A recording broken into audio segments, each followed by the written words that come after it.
Muhammad Shahbaz Sharif Saab is declared to have been elected as the Prime Minister of the Islamic Republic of Pakistan.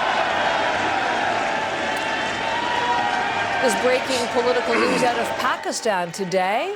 Parliament has elected Shahbaz Sharif as the new Prime Minister, replacing Imran Khan, who was ousted over the weekend in a no-confidence vote. Sharif was the opposition leader. He was behind the effort to remove Khan. He will be sworn in later on today. Interesting political history tidbit from Pakistan. No prime minister has ever completed a full term in that country since independence back in 1947. Imran Khan proving that he was not going to be the first. So there is a new incoming prime minister. Let's bring in Rebecca Bundhun, who is on the story for us and live in Mumbai. Rebecca, it was a tumultuous day in Islamabad. So take us through the developments there and what happened with the political upheaval. Yes, that's right. The drama continued, really, with legislators from Khan's party resigning en masse just ahead of that vote, which took place in Parliament to elect the new Prime Minister after Khan was ousted over the weekend in that no-confidence vote in Parliament. As expected, he was actually removed from his position.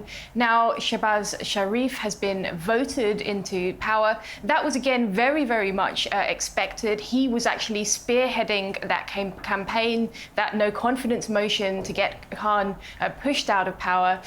He's the lead as the leader of the opposition party. He's known as an effective administrator, and he's the brother of Nawaz Sharif. Now, he was actually prime minister 3 times in Pakistan, but there have also been these protests that have been taking place following Khan being ousted. He still has a certain amount of popular support among the people, although the opposition has accused him of not delivering on his campaign promises. And they've also said that Khan mismanaged the country, that he's actually responsible for this economic situation that the country is facing at the moment, problems including soaring inflation levels and also record levels of foreign debt. But Khan and his supporters actually say that this is all a foreign conspiracy.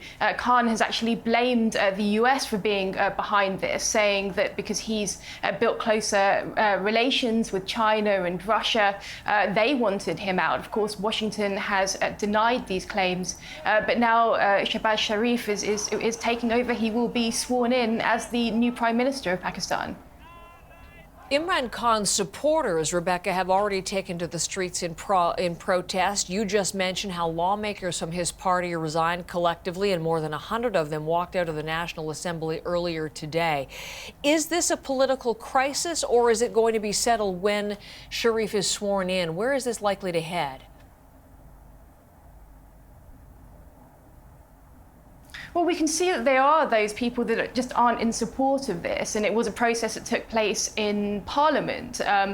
So there are many people saying that that's not, that they want to have a say in this matter, and it wasn't their choice to actually push Khan out of power. Now, with Sharif being sworn in, that seems to bring some kind of stability, but if there are people protesting, that's another big challenge that the country has to face. Of course, then he's also dealing with all these issues as well, which he's promising to resolve: the economic situation, the high inflation, the debt levels, and so on, which will be very, very difficult to deal with. And of course, Khan again continuing, he ahead of the no confidence vote, having said that this was a foreign conspiracy. So it's still going to be a very challenging situation in Pakistan. It's not something that's resolved. And given those legislators resigning en masse from Khan's party, that means there have to be by-elections now. And what we'll also have to see is when the next general election will be, because that could be crucial. It's scheduled for next year, but it could be called sooner. And Khan is expected to contest the next elections, so we haven't seen the last of him yet. Rebecca, thank you very much.